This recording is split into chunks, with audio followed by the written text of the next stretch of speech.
कि आपने हमारे चैनल को सब्सक्राइब नहीं किया है तो चैनल को सब्सक्राइब करके बेल नोटिफिकेशन ऑन करें और इस वीडियो को ज्यादा से ज्यादा लाइक और शेयर करें। बड़ी खबरें देखने से पहले आपके लिए आज का सवाल, भारतीय राष्ट्रीय ध्वज में सबसे ऊपर की पट्टी का रंग कौन सा होता है? ऑप्शन ए हरा, ऑप्शन बी सफेद, ऑप्शन डी गहरा नीला और ऑप्शन डी केसरिया। इस सवाल का जवाब हमें कमेंट करें और आप किस राज्य और शहर की ज्यादा खबरें देखना चाहते हैं हमें कमेंट करके बताएं ताकि हम आपके राज्य शहर की ज्यादा खबरें दिखा सकें। चलिए अब देखते हैं आज की फटाफट बड़ी खबरें। सट्टेबाजी केस में रैना धवन की 11.14 करोड़ की संपत्ति हुई अटैच। ईडी ने मनी लॉन्ड्रिंग का केस दर्ज किया। सट्टेबाजी की कमाई प्रॉपर्टी इन्वेस्टमेंट में लगाई। प्रवर्तन निदेशालय यानी ईडी ने पूर्व क्रिकेटर सुरेश रैना और शिखर धवन की 11.14 करोड़ रुपए की संपत्ति अटैच कर ली है।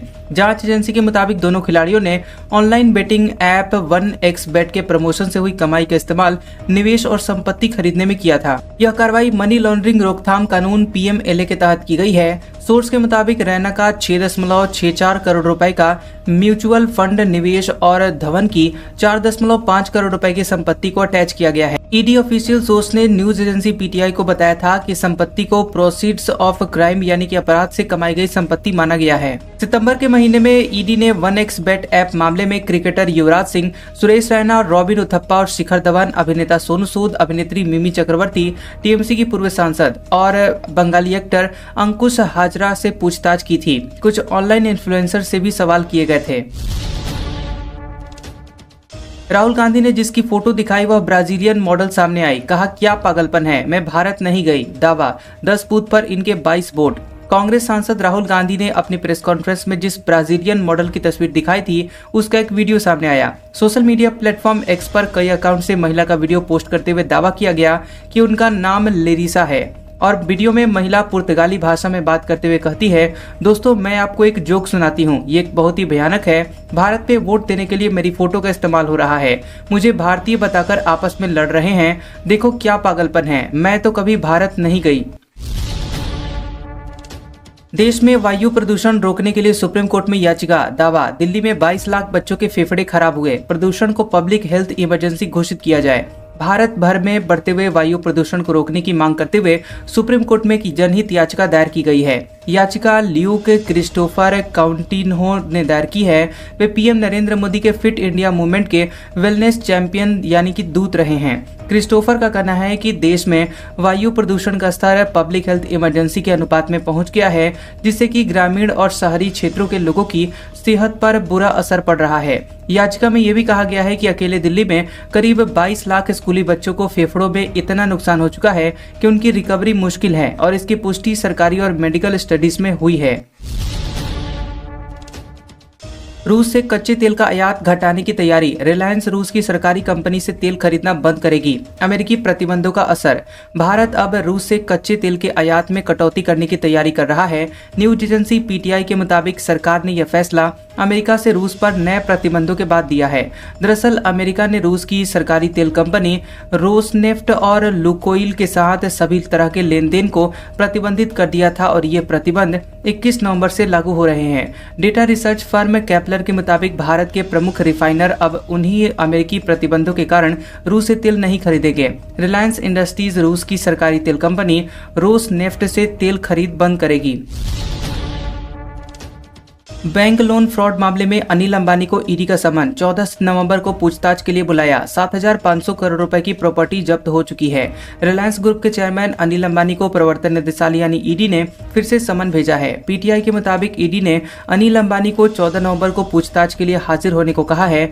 यह मामला मनी लॉन्ड्रिंग और बैंक लोन फ्रॉड से जुड़ा हुआ है, जिसकी जांच ईडी कर रही है। इससे पहले ईडी ने 3 नवंबर को अनिल अंबानी के रिलायंस ग्रुप से जुड़ी हुई 132 एकड़ जमीन को अटैच कर दिया था और यह जमीन धीरूभाई अंबानी नॉलेज सिटी नवी मुंबई में है, जिसकी वैल्यू 4,462.81 करोड़ रुपए है।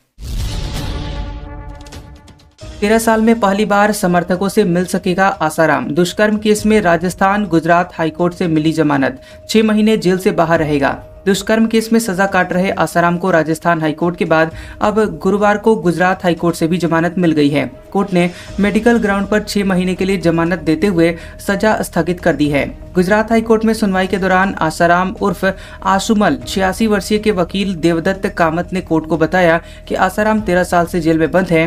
हिरासत प्रमाण पत्र के मुताबिक उसने छूट समेत कुल 12 साल 11 महीने और 27 दिन की सजा काट ली है, जबकि वास्तविक हिरासत अवधि 11 साल 6 महीने और 3 दिन की है। वकीलों के पक्ष सुनने के बाद गुजरात हाईकोर्ट ने राजस्थान हाईकोर्ट के फैसले के आधार पर आसाराम को 6 महीने की जमानत दी है और दोनों अदालतों ने उसकी गंभीर स्वास्थ्य स्थिति और उम्र को ध्यान में रखते हुए राहत प्रदान की है।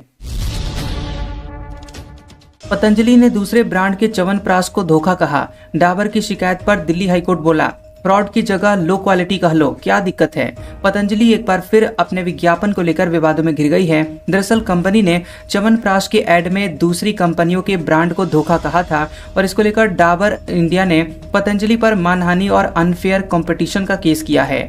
दरअसल दिल्ली हाईकोर्ट में मामले की सुनवाई हुई है और इस दौरान जस्टिस तेजस करिया ने एड में दूसरे ब्रांड्स को धोखा कहना गलत कहा, क्योंकि ये शब्द नकारात्मक और अपमानजनक हैं। फिलहाल कोर्ट ने विज्ञापन पर अंतरिम रोक लगाने का अपना फैसला सुरक्षित रखा है। जस्टिस तेजस करिया की बेंच ने पतंजलि के सीनियर एडवोकेट राजीव नायर से सवाल किए।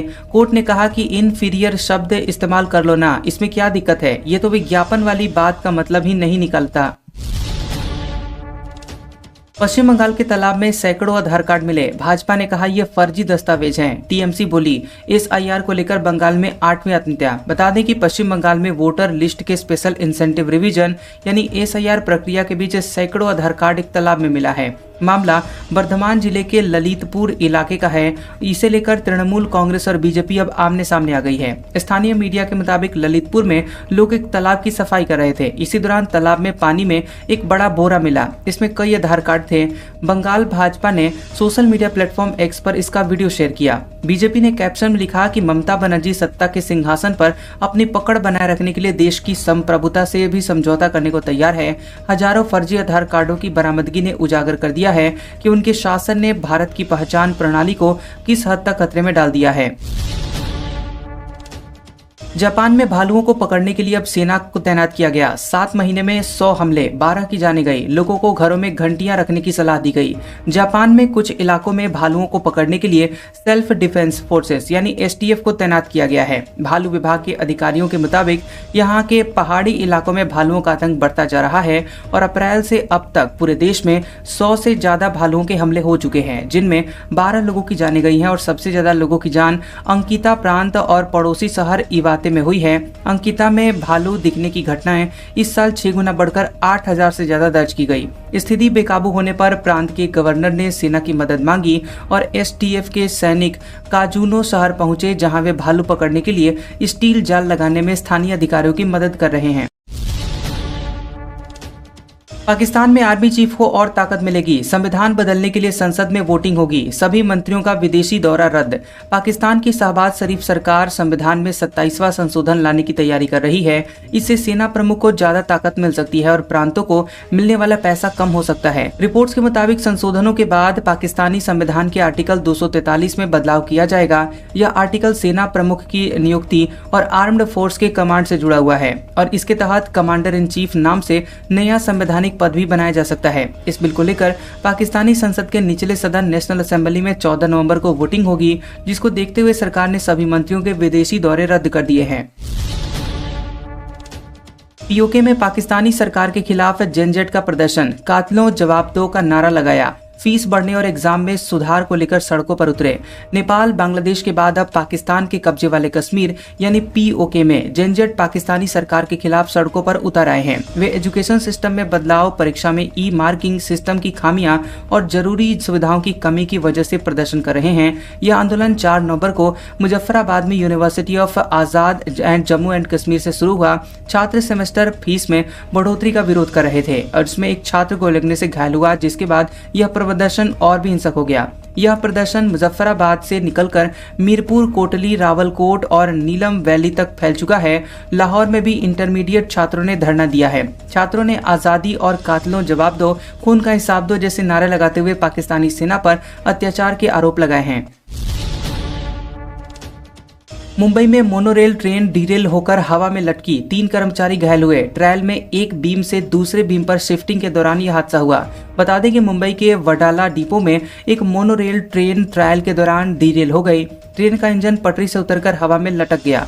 हादसे में ट्रेन कैप्टन समेत 3 कर्मचारी घायल हो गए हैं। हादसा इतना भयानक था कि ट्रेन का निचला ढांचा भी बुरी तरह से क्षतिग्रस्त हो गया है। मोनोरेल ऑपरेट करने वाली महा Mumbai metro operation corporation limited ने कहा है कि ट्रेन खाली थी, उसमें कोई यात्री नहीं था। सूत्रों के मुताबिक यह घटना सुबह 9:30 बजे के करीब हुई है, जब ट्रेन को एक गाइडवे बीम से दूसरे गाइडवे बीम पर ले जाया जा रहा था।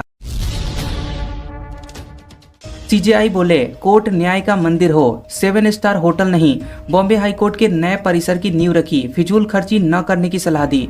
भारत के चीफ जस्टिस BR गवई ने कहा कि कोर्ट की बिल्डिंग न्याय का मंदिर होना चाहिए, न कि 7 स्टार होटल। जज अब कोई भगवान नहीं रहे, वे आम नागरिकों की सेवा के लिए हैं। गवई ने ये बातें बांद्रा में बन रही बॉम्बे हाई कोर्ट की नई बिल्डिंग की नींव रखते हुए कही है। गवई ने कहा कि नया भवन किसी शाही ढांचे जैसा न दिखे, बल्कि संविधान के मूल्यों के अनुसार बने। इसके साथ ही सीजेआई ने फिजूल खर्ची से बचने की भी सलाह दी है। बतौर चीफ जस्टिस गवई का यह आखिरी महाराष्ट्र दौरा था। उन्होंने कहा कि वह अपने गृह राज्य में बुनियादी ढांचे से संतुष्ट हैं और गवई 23 नवंबर को रिटायर हो रहे हैं। उनकी जगह पर जस्टिस सूर्यकांत अगले सीजेआई बनेंगे। सीजेआई BR गवई ने कहा कि कोर्ट की बिल्डिंग बनाते समय हम जजों की जरूरतों पर ध्यान केंद्रित करते हैं, लेकिन यह नहीं भूलना चाहिए कि हम नागरिकों, वादियों की जरूरतों के लिए यहाँ मौजूद हैं। जम्मू कश्मीर में नार्को टेरर फंडिंग केस में ईडी की छापेमारी, पूर्व मंत्री बाबू सिंह समेत 8 ठिकानों की तलाशी ली गई। प्रवर्तन निदेशालय यानी ईडी ने जम्मू कश्मीर में पूर्व मंत्री बाबू सिंह के ठिकानों समेत कई जगहों पर नार्को टेरर फंडिंग से जुड़े हुए मामले में छापेमारी की है। अधिकारियों ने बताया कि श्रीनगर में 6 और जम्मू में 2 ठिकानों पर मनी लॉन्ड्रिंग मामले में कार्रवाई की जा रही है। सबसे पहले मार्च 2022 में जम्मू कश्मीर पुलिस ने मामले की जांच शुरू की थी और मोहम्मद शरीफ शाह नाम के एक व्यक्ति को कश्मीर से जम्मू में जतिंदर सिंह उर्फ बाबू सिंह नाम के व्यक्ति को 6,90,000 रुपए हवाले के जरिए भेजते हुए पकड़ा गया था। उन्होंने कहा कि इस रकम का इस्तेमाल टेरर फंडिंग के रूप में किया जाना था। आरजेडी वाले र से रंगदारी, फ से फिरौती जानते हैं। भागलपुर में पीएम मोदी बोले, इनकी पाठशाला में घ से घोटाला और प से परिवारवाद की ट्रेनिंग होती है। बिहार में पहले फेज की वोटिंग के बीच पीएम मोदी भागलपुर में उन्होंने सभा की। यहां उन्होंने कहा कि एक बार फिर से बिहार में एनडीए की सरकार बनेगी। पहले चरण का मतदान हो रहा है और बिहार की बेटियां अपने प्रदेश को जंगल राज से दूर रखने के लिए वोटिंग कर रही हैं। पीएम ने कहा कि आरजेडी के पोस्टर में कांग्रेस के नामदार की कहीं तस्वीर लगी है क्या? इन दोनों पार्टियों में ही तनातनी चल रही है। कांग्रेस के नामदार बिहार आना भी नहीं चाहते थे, लेकिन इनको जबरदस्ती लाया गया है। पीएम ने कहा कि राजद वालों को फ से फिरौती, र से रंगदारी, प से परिवारवाद और घ से घोटाला ही सिखाया जाता है। पीएम मोदी ने इससे पहले अररिया में सभा की थी, जहां उन्होंने कहा था कि आज बिहार में पहले चरण की वोटिंग शुरू हो गई और सोशल मीडिया पर शानदार तस्वीरें आ रही हैं। बूथों पर सुबह से लाइन लगी है। पूरे बिहार से एक ही आवाज आ रही है, फिर एक बार एनडीए सरकार।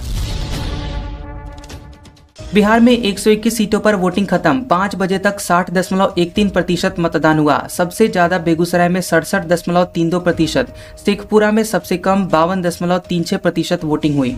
बिहार विधानसभा चुनाव के पहले फेज की वोटिंग खत्म हो गई है और सुबह 7 बजे से शाम के 5 बजे तक 60.13% वोटिंग हुई है। बेगूसराय में सबसे ज्यादा 67.32% और शेखपुरा में सबसे कम 52.36% वोटिंग हुई है। वहीं राजधानी पटना में 55.02% मतदान हुए हैं। अति संवेदनशील 56 बूथों पर शाम 5 बजे तक वोटिंग हुई और बिहार में शहरी वोटर में वैसा उत्साह नहीं दिखने को मिला। 121 सीटों में से 3 सीट पर सबसे कम वोटिंग देखी जा रही है। राजधानी पटना के शहरी क्षेत्र कुम्हरार में 39.52%, दीघा में 39.10% और बांकीपुर में 40% ही मतदान हुआ है।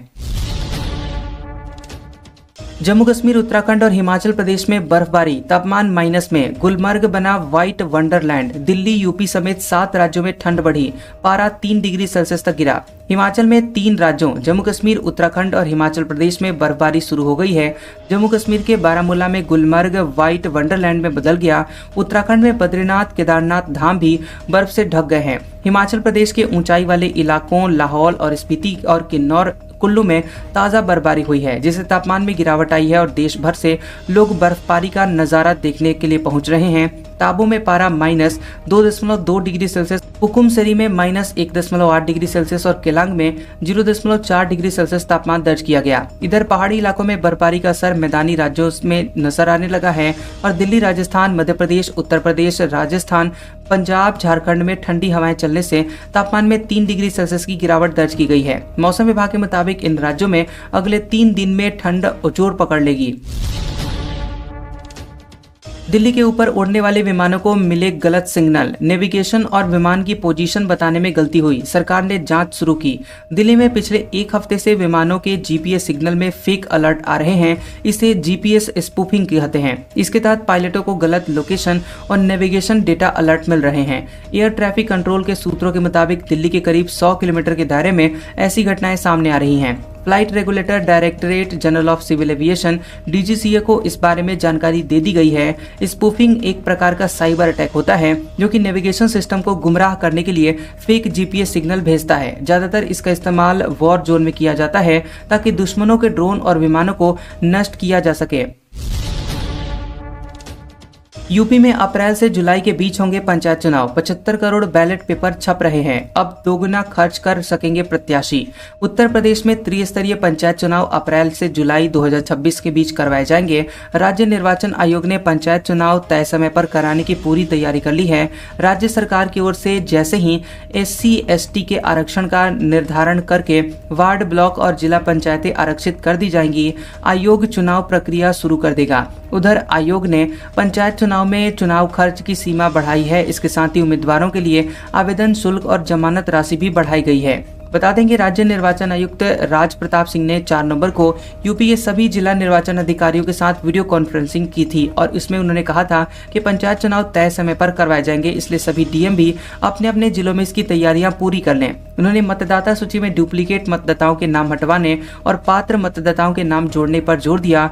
जिन जिलों में मतदाता सूची पुनरीक्षण का काम धीमा है उन्हें खास हिदायत दी है। आज का सुविचार, जो भी करो हमेशा सही तरीके से करो, चाहे फिर उस वक्त कोई आपको देख भी ना रहा हो। कैसा लगा ये वीडियो हमें कमेंट सेक्शन में जरूर बताएं।